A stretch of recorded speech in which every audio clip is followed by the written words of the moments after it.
How you doing, everybody? It's Wardy here, and as you can see, we're back at it, breaking down the latest in Mets land. And folks, now that the polar bear is touched down back in Flushing, Queens, what's next for the Mets? It's a great question for David Stearns, and the simple answer is to simply round out the roster. And how the Mets can round out the roster is by landing two guys that they have shown plenty interest in over the past couple weeks and have thrown contract offers at both said players, that being and former Met Mark Canha and Jose Iglesias. So in today's video, we're going to deep dive the potential of not just one or the other, but both returning to the Mets for the 2025 season. How David Stearns and the Mets would make this work with the current roster, as we know it's full, so what changes would need to be had there, and ultimately, what is the upside and potential downside and bringing back these veterans for the 2025 season, and is certainly a likelihood. I shouldn't say a complete likelihood like a slam dunk, but there is certainly a reality where this happens versus it not at all being of consideration. Far from it. So let me see your initial reactions in the comments down below. Thank you so much for smashing that like and subscribe as you first chime in. And before we move forward into today's video, everybody, let's first hear a quick word from our sponsor that I'm so excited to break down, that being at Mando. Mando, the all-purpose, all-body deodorant, which I'm so excited to get into. Why, you might ask, Wardy? That's because this is a product that I've been using well before they even reached out and we've connected here to get a sponsorship deal done. Shout out to all you amazing Mets fans who helped make this possible, that we are reaching highs here on the platform, that we're getting deals with Mando. Mando, love their whole body deodorant. And if you guys don't know Mando, let me enlighten you folks, because they have a plethora of products that, mind you, are all clinically proven to block odor all day and control your body odor up to not 24, not 48, but yes, you guessed it, 72 hours. This has been a massive game changer from the time that I've used their product over this past year versus the previous deodorants that I've used. And mind you, this is not just for pits. This can be for behind your knees. This can be for, the areas that we're not going to talk about. Wherever you feel like you need deodorant, that is where Mando comes into play. And with their starter pack, which I have in my possession to a degree, folks, you have a lot of the other amazing products that they have, including their normal whole body deodorant Mando stick. We have their Mando wipes, which I absolutely love. Where were these back when I was in middle school and high school, especially, where I'm sweating bullets throughout the day just because I'm sitting there stressed doing classwork and stuff? These would have been awesome to have for my pits throughout the entire school day. I digress. We got the whole body deodorant as well, which is fantastic.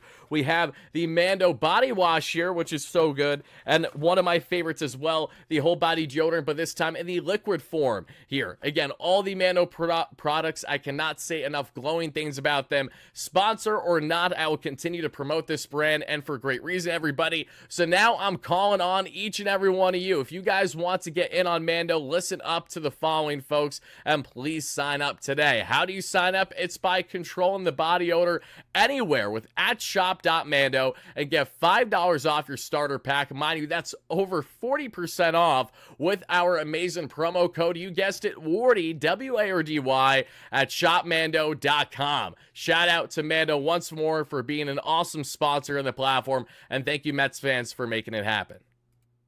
Alrighty, folks, so initially, I want to see the temperature check from you guys in the comments down below before we even get through this entire video, because I know a lot of you guys are saying right away, Wardy, I want nothing to do with these these has-beens in Iglesias, and to a larger degree in the has-been aspect in Mark Canha. Even with a Jose's success, even with Canha's limited success with the Mets, I don't want it. I just want the young kids. And to that argument, I understand. But here's the thing. David Stearns and the Mets have went out of their way to make it known that they want Mark Canha back and they want Jose Iglesias back this offseason. Why would the Mets go out of their way to do this? It's almost like these guys actually fill areas of need for this Mets team, and there is still a route where not only one, but both can find themselves on this roster to begin the 2025 regular season, if not at least finding themselves with the Mets throughout the course of spring training. Obviously, it goes in hand with how long it takes these guys to sign, that being the case in both Canha and Jose Iglesias. But let's start with Mr. OMG, and then we'll talk more on our Canha corn himself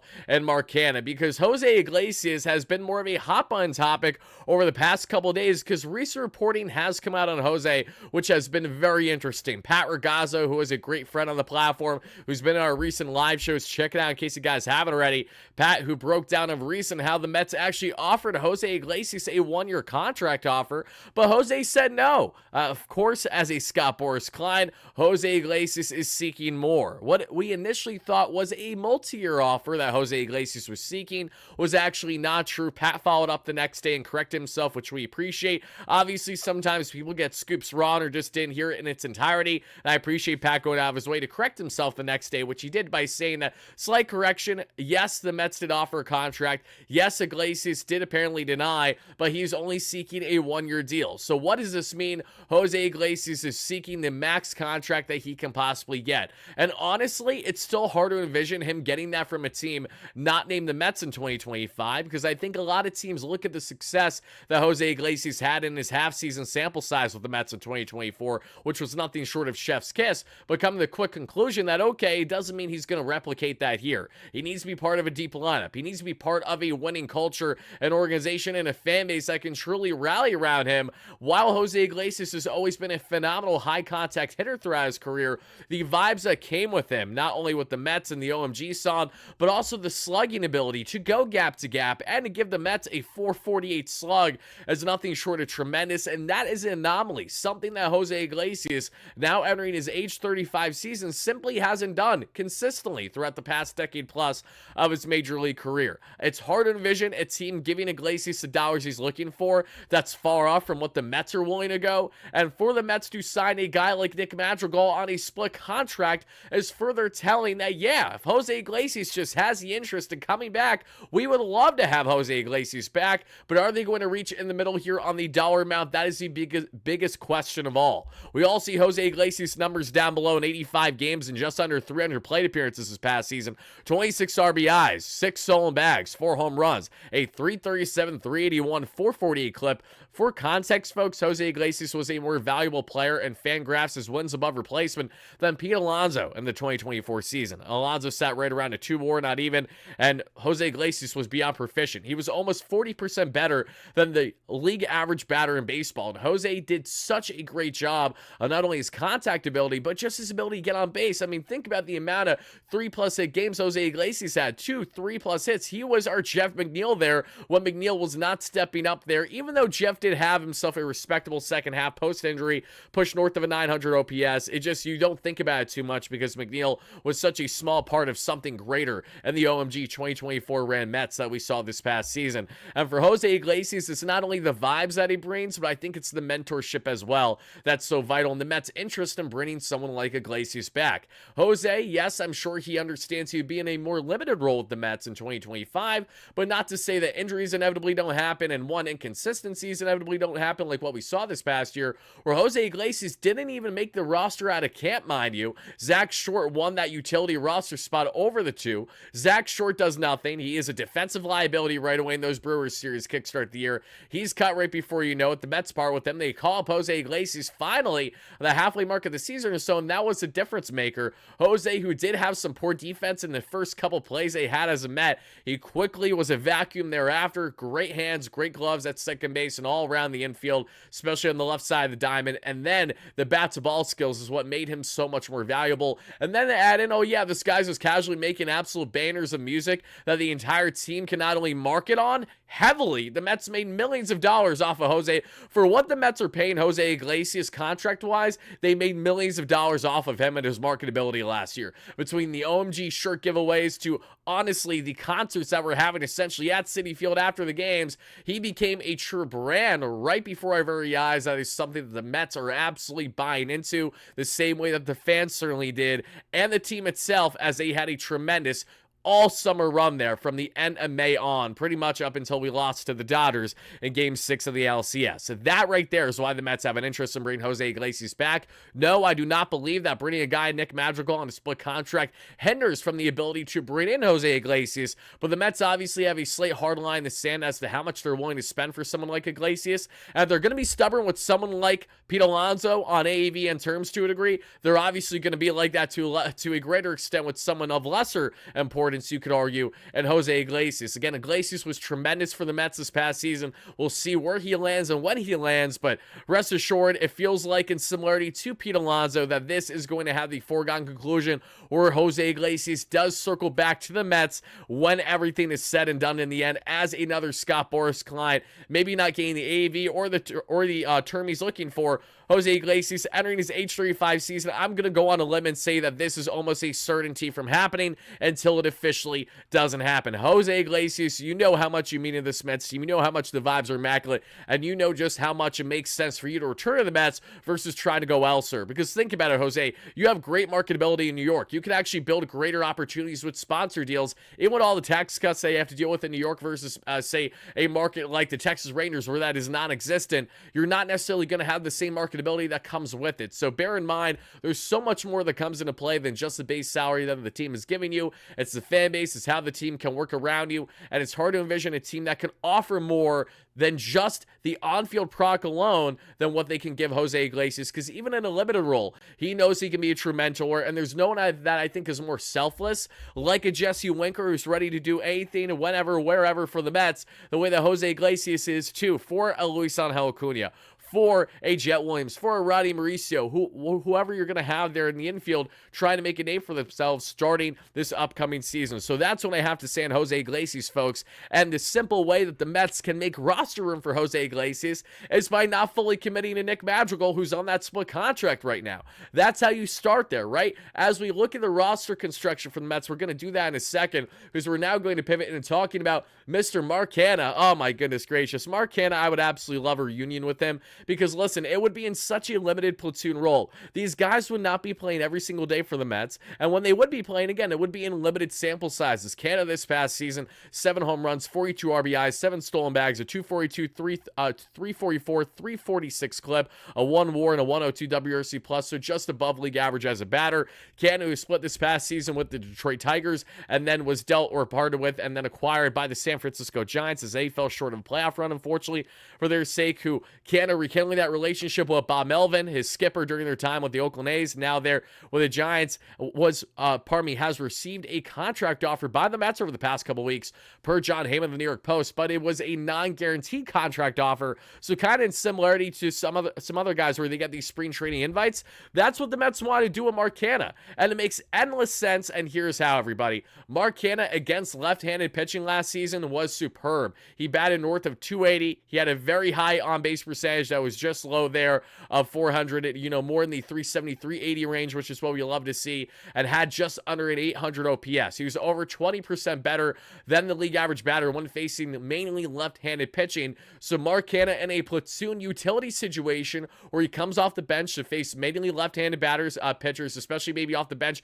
against certain relievers late in the game, because we all know how great Canha is at grinding out at-bats. He has one of the best eyes at the plate when he's right. We know this. Loves the vibes at Citi Field. He was electric. Let's not forget the heroics and limited sample sizes he had for the Mets in a DH and corner outfield platoon in the 2022 and then 2023 season, up until the Mets trade him to the Milwaukee Brewers there for a pitching prospect at the time. But Mark Canha, who's not only a foodie who would love the vibes back in New York, but should he have an interest to return to Queens, here is exactly how it happens, everybody. Because when you look at the 40-man roster as is right now, there is no true backup for Francisco Lindor at the shortstop position, and no true backup first base option unless you're going to account for someone like Jared Young. And what we account for the Mets' entire 40-man right now, and you guys can take a look at this with me, right now there are a couple players that stand out, and they are the following. We have Nick Madrigal on the split contract, right?